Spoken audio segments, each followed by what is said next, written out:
Ever feel like your own mind won't shut up? Like there's a constant voice inside your head, replaying arguments, doubting your decisions, or planning conversations that may never happen. That voice is so persistent, so familiar, that most of us just assume that must be me.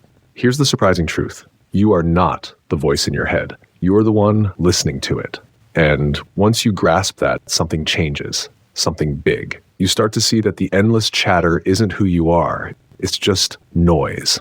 And that noise, it can be observed, understood, and even quieted down. Let's break this down in simple terms. Think of your thoughts like a podcast playing in the background. It might be informative or it might be ranting nonsense. But just because you hear it doesn't mean you agree with it. And just because it's playing doesn't mean you have to keep listening. You are the observer, not the podcast, not the script, the listener. That realization creates space. And in that space, you get something you didn't know you were missing. Freedom. Freedom from being stuck in overthinking, from being jerked around by every anxious thought, from rehashing that one bad memory like it's your job. Now, that voice in your head isn't evil. It's just trying to protect you. It's a mental tool built to plan, prepare, and predict. But it's often overactive, like a smoke alarm that goes off even when you make toast. The trick is learning to hear it without reacting to it. So what can you do right now? Start by noticing it. Seriously, pause and listen. What is your mind saying right now? Is it judging, doubting, planning dinner? Whatever it is, just watch it. Don't engage, don't argue, just notice. The more you do that, the more you realize something important. You are not your thoughts. You are the awareness behind them.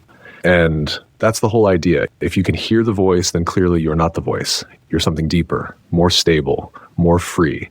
It's a simple concept. And once you really get it, it changes everything. Most people spend their entire lives inside their heads, not realizing they don't have to believe every thought that pops up. But when you see that the voice isn't you, something shifts. You stop reacting automatically. You pause. And in that pause, there's power. Here's something most of us never consider. Not only are you not the voice, you're also not in control of what it says. Have you ever tried to think positively only for your brain to respond with doubt, sarcasm, or fear? That's because thoughts arise on their own. You don't choose them. They just show up. If you were fully in control, you'd never think anxious, angry, or self-critical thoughts. Yet they still come, because the voice is just a reflex, a habit formed over years of mental repetition. It's not wise, it's not accurate, it's just loud. That's why the first real step to freedom isn't changing your thoughts, it's separating from them. You don't fix a noisy TV by yelling at it. You just stop sitting so close to it. Same with your mind. Create distance. Observe it like a weather forecast. Sometimes accurate, often exaggerated. Here's a practical trick. Next time your mind starts spinning, instead of saying, I'm anxious, say, I'm noticing anxious thoughts. That one small change reminds you that anxiety is something you experience, not something you are. And once you can observe it, you can let it pass without being pulled in. Not all thoughts need answers. Some are just mental noise. You don't need to resolve every hypothetical, prove every doubt wrong, or plan for every scenario. You can just say, noted, and move on. It's like spam in your inbox. You don't open every email and write a detailed reply. You delete, you unsubscribe, you ignore. Your mind is no different. This doesn't mean you stop thinking. It means you stop letting every thought run your life. And that's a turning point. You're not trying to win arguments with your mind. You're just stepping out of the conversation altogether. Once you realize that, the voice loses its grip. Not because you silenced it, but because you stopped taking it so seriously. And that's how clarity begins. Not in getting everything right, but in seeing thoughts for what they are. Suggestions, not commands. Now that you've started to observe the voice rather than identify with it, the next layer to explore is this. Your mind isn't just noisy, it's biased.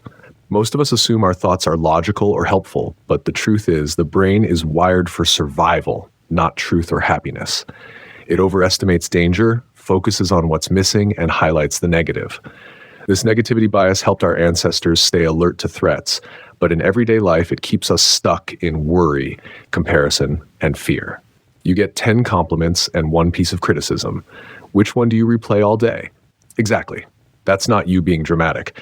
That's your brain running an outdated program. It's constantly scanning for threats, even when there are none. So what can you do? Start by noticing patterns, not just individual thoughts. Does your inner voice always assume the worst, constantly predict failure, judge you for resting, These aren't facts. They're mental habits. And habits can change. You can train your attention just like you train a muscle. One way is to label your thoughts when they show up. Instead of getting swept away by them, you name what type of thought it is. That's a fear-based thought. That's a planning loop. That's old self-criticism showing up again. This short circuits the autopilot. It creates a tiny space, and in that space, you get to choose how to respond.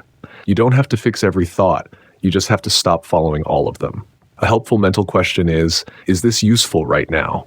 If the answer is no, drop it. Let it pass like background noise at a coffee shop. It's there, but it doesn't need your attention.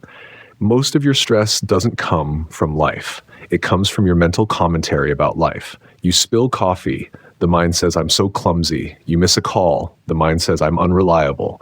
You feel off one day, the mind asks, what's wrong with me? But maybe there's nothing wrong. Maybe that's just what minds do. Freedom comes when you stop treating every thought as a problem to solve and start seeing it as just another noise in the system. You can't control the voice, but you can control how seriously you take it. Now that you've seen how thoughts aren't facts and the mind's commentary isn't always helpful, let's go deeper. Let's look at what happens when thoughts trigger emotions and how to break that cycle. Your emotions don't come from events. They come from how your mind interprets events. Think about it. Two people can go through the exact same situation and feel completely different about it. Why? Because it's not the event that creates the feeling. It's the story told about it. You don't have to control your emotions. You only need to stop fueling them with unnecessary mental stories. That doesn't mean you suppress how you feel. It means you feel emotions as they are, not as your mind exaggerates them. Here's a simple example. You feel anxiety. The mind jumps in. This is bad. What's wrong with me? I need to calm down. This is going to get worse. Now, you're not just feeling anxiety, you're anxious about your anxiety. It multiplies. What if instead you said, this is anxiety. It's uncomfortable, but it's not dangerous. I'll let it pass. Notice the difference? One approach tightens the spiral. The other loosens it. Next time a strong emotion shows up, take 10 seconds. Ask, what triggered this? What story is my mind attaching to it? What if I just let the emotion exist without that story? Often you'll realize that much of your emotional distress is built on assumptions, and assumptions can be questioned. Emotions are like weather. You can't stop the rain, but you don't have to stand in it without an umbrella.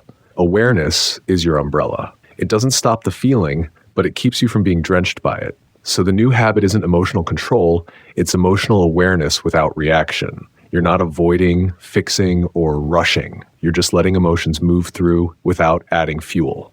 And with practice, that becomes your new normal. It's not about feeling good all the time. It's about not being controlled by how you feel.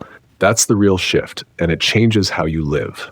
By now, you've seen that you're not your thoughts, and you don't have to be ruled by your emotions. That alone changes how you experience life.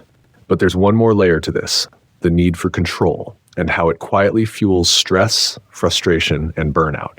Most of your tension comes from trying to control things you never could in the first place. Think about it. You can't control how other people feel. You can't control what happens tomorrow. You can't control how everything will turn out. Yet most people spend their energy trying to do exactly that. Micromanaging conversations, over-planning everything, rehearsing worst-case scenarios. And the result? Exhaustion, not peace. Here's the insight most people miss. Letting go of control doesn't mean giving up. It means giving space. It means doing what you can and recognizing when it's time to step back. Let's use a practical example. Say you're waiting to hear back about a job or a test result. You've done what you can, but your mind keeps spinning. What if they don't call? What if I messed up? Maybe I should have said something different. Now you're suffering, not because of the outcome, but because you're fighting the uncertainty. But uncertainty is part of life. It's always been there. Recognize what's in your control. Effort, attitude, preparation. Accept what's not. Results, timing, other people's decisions. Remind yourself, stress doesn't influence the outcome. It just drains your energy. Letting go doesn't mean you stop caring. It means you stop trying to force what isn't yours to manage. Next time you feel yourself tightening up, trying to control something, pause.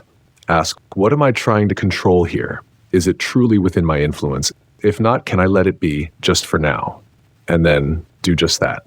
Let it be, even for a few minutes. Feel the release. You don't need to know the full plan to move forward. Life isn't a map. It's more like driving with headlights at night. You only need to see a little ahead to keep going. So the practice isn't figuring everything out. It's learning to move through the unknown without shutting down. And that's where real confidence comes from. Not from controlling life, but from trusting that you can handle it even when it doesn't go your way. Let's bring all this together by talking about something many people overlook: living with an open heart. That may sound vague or emotional, but it's actually very practical. It's about how you show up in everyday life, with people, with challenges, with yourself. Most of us live guarded, not because we're cold, but because we're trying not to get hurt. So we build walls. We hold back our thoughts, hide our feelings, and pretend everything's fine. We try to avoid rejection, embarrassment, or failure, but the cost of that protection is high. You end up missing real connection. You play small. You wait for the right moment that never comes. Avoiding pain also blocks joy. You can't selectively numb feelings. When you shut down to avoid discomfort, you also shut down curiosity, excitement, love, and growth. So what does it mean to live with an open heart? Practically, it means you stop waiting to feel safe before being honest.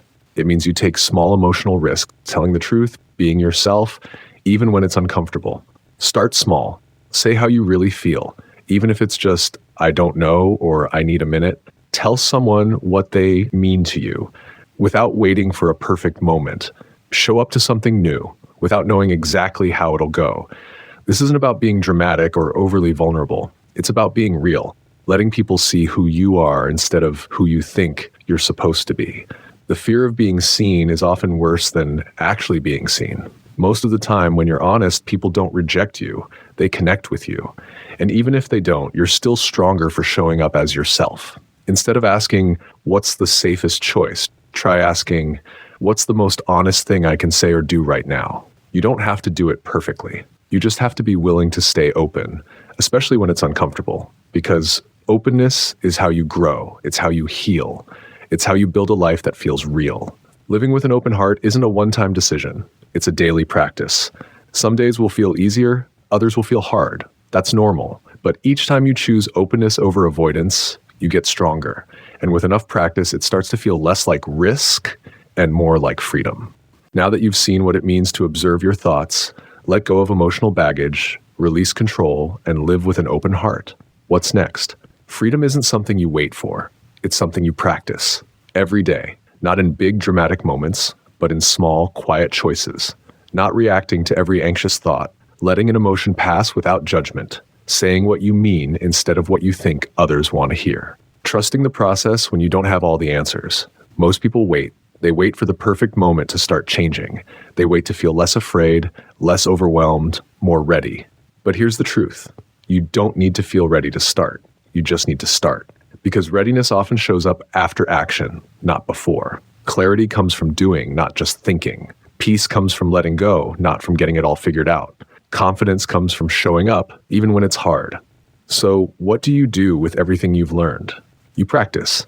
You don't need to be perfect. You just need to be consistent. Try this daily. Observe one recurring thought without getting pulled in. Notice one emotion and allow it to pass without resistance. Let go of one thing you can't control, even temporarily. Open up in one small way, with yourself or someone else. That's it.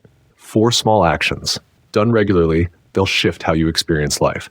And on days when it feels like nothing's working, remember this: progress isn't loud. It's quiet, subtle, but it adds up. You won't always feel different overnight, but you'll notice that you're less reactive, more grounded, more at ease in your own skin. And that's the real point. Not becoming someone new, but uncovering who you've always been under the noise. So take a deep breath. Let go of the need to rush. Everything you need is already inside you. Now it's just about living like that's true. One simple choice at a time.